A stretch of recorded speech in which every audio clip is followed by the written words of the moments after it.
इस वीडियो को लाइक करें, हमारे चैनल को सब्सक्राइब करें, बेल आइकन जरूर प्रेस करें हमारी न्यू वीडियो सबसे पहले देखने के लिए। गुड मॉर्निंग फ्रेंड्स, मैं doctor V K Mishra from gastro liver hospital Swaroopnagar Kanpur. आज मैं बात करूंगा बाइल डक्ट स्टोन्स के बारे में।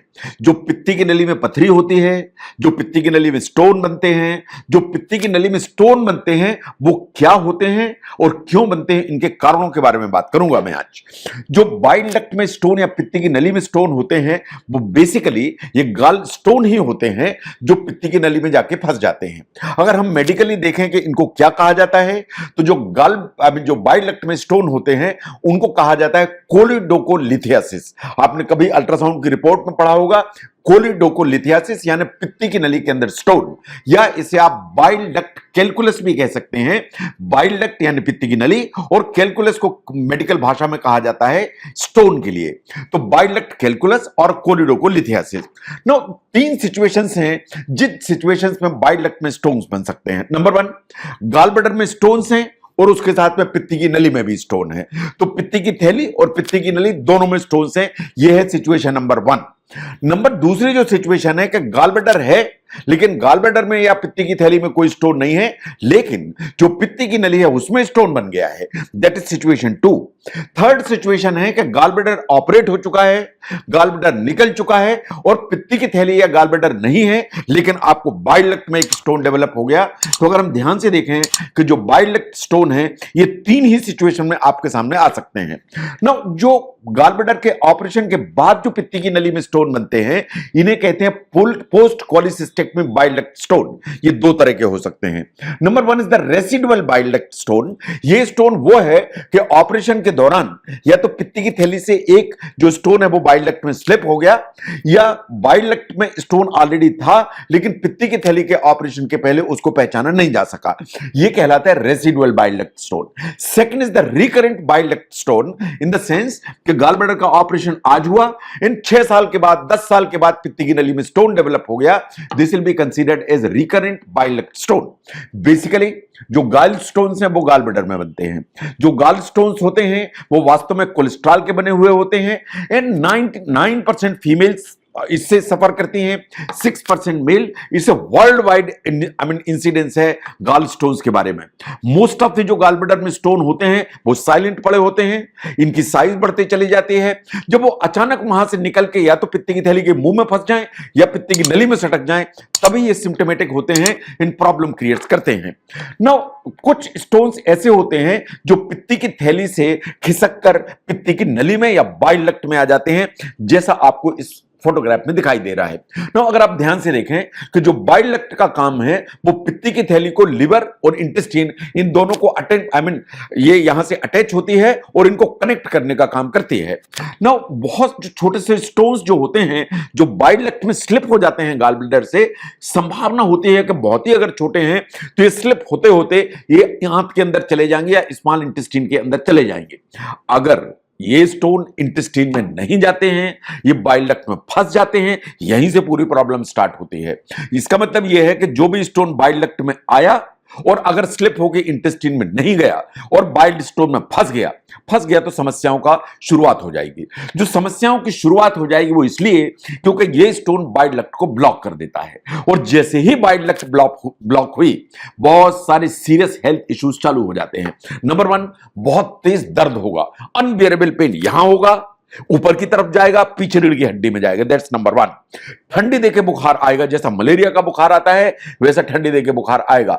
अचानक आप देखेंगे कि आपकी आंख में पीलापन दिखाई देने लगा। नंबर 4, अगर ये स्टोन थोड़ा सा नीचे खिसका तो एक प्रॉब्लम होती है जिसे कहते हैं पेनक्रिटाइटिस। ये पेनक्रिटाइटिस करने की ताकत रखता है। पेनक्रिटाइटिस अगर हुई तो उल्टी होगी, जी मिचलाएगा, पूरे शरीर में खुजली होगी। अगर ब्लॉक हो गई बाइल डक्ट और जॉन्डिस हुई तो प्रूराइटिस या खुजली जरूर होगी और लेट्रिन का जो रंग है वो सफेद होने की संभावना है। एंड ये सब प्रॉब्लम्स ऐसी हैं कि इनमें बीपी कम हो सकता है, इनफैक्ट ये जान का खतरा तैयार कर सकती हैं अगर ये प्रॉब्लम नहीं सेटल हुई तो। नाउ, किसे होते हैं बाइल डक्ट में स्टोन? जहां तक गॉल ब्लैडर स्टोन का सवाल है, ये किसी को भी हो सकते हैं। क्योंकि किसी को भी हो सकते हैं तो बाइल डक्ट में जो स्टोन है वो भी किसी को भी हो सकता है। क्योंकि गॉल ब्लैडर में स्टोन किसी को भी हो सकते हैं, वो सटक के जो नली में आ गया, तो बाइल डक्ट स्टोन की पॉसिबिलिटी भी किसी को भी है। इसका मतलब यह है कि कोई भी इसके लिए वल्नरेबल माना जा सकता है। But there are certain people who are certainly at risk, in the sense जो रिस्क फैक्टर हैं गॉल स्टोन के, जो गॉल ब्लैडर स्टोन के जो रिस्क फैक्टर्स हैं जो आपके कंट्रोल में नहीं है, उनको देखिए। एज, जैसे जैसे एज बढ़ती है, जो गॉल ब्लैडर स्टोन है उसकी संभावना बढ़ जाती है। जेंडर, अगर हम देखें तो फीमेल्स को पर्टिकुलरली संभावना ज्यादा होती है। Number 3, ethnicity, in the sense कि जो एशियन है, अमेरिकन इंडियन है, या पर्टिकुलरली इंडिया में भी जो गैंगेटिक बेल्ट है नॉर्थ इंडिया, यहां पर गॉल ब्लैडर स्टोन की जो पॉसिबिलिटी है वो हमेशा ज्यादा है। अगर फैमिली हिस्ट्री है गॉल ब्लैडर स्टोन की, तो ये बात बिल्कुल सही है कि गॉल ब्लैडर जो है कि स्टोन के होने की संभावना ज्यादा है। इसका मतलब जेनेटिक्स कुछ तो रोल प्ले करते हैं ना। कुछ काजेज ऐसे हैं जो वास्तव में आप अवॉइड आप कंट्रोल कर सकते हैं, इन इस प्रॉब्लम से बच सकते हैं। ओबेसिटी इज वन, अगर मोटापा है तो गॉल ब्लैडर स्टोन की पॉसिबिलिटी हमेशा बढ़ेगी। अगर आपकी जो डाइट है उसमें फाइबर कम है, आपकी हाई कैलोरी डाइट है, हाई फैट डाइट है, तो गॉल ब्लैडर स्टोन की संभावना बढ़ेगी। प्रेगनेंसी में स्टोन की संभावना बढ़ जाती है। जो प्रोलॉन्ग्ड फास्टिंग होती है, जो फास्टिंग डाइट्स होती हैं, प्रोलॉन्ग इंटरमिटेंट फास्टिंग, उसमें गॉल ब्लैडर स्टोन की संभावना बढ़ जाती है।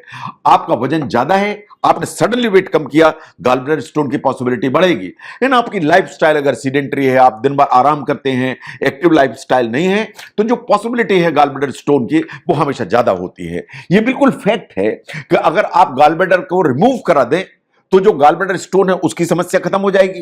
क्योंकि आप गॉल ब्लैडर नहीं है तो गॉल ब्लैडर में स्टोन तो नहीं बन सकते, लेकिन बाइल डक्ट में स्टोन फिर भी बन सकते हैं। जैसा मैंने कहा कि गॉल ब्लैडर के ऑपरेशन के बाद बाइल डक्ट में कभी कभी स्टोन बन जाते हैं, जिनको रिकरेंट बाइल डक्ट स्टोन कहते हैं, या रिकरेंट कोलिडोकोलिथियासिस कहते हैं। यह बात सही है कि अगर गॉल ब्लैडर पार्शियली रिमूव हुआ तो इसकी संभावना कम होती है। इन अगर आपका जो बाइल है या पित्त है वो वैसा है कि जो गाढ़ा होता है, जिसमें स्टोन बनने की टेंडेंसी है, जिसे लिथोजेनिक बाइल कहते हैं, वो वास्तव में इस चीज की पॉसिबिलिटी बढ़ाता है कि बाइल डक्ट में स्टोन डेवलप तो नहीं होने वाले।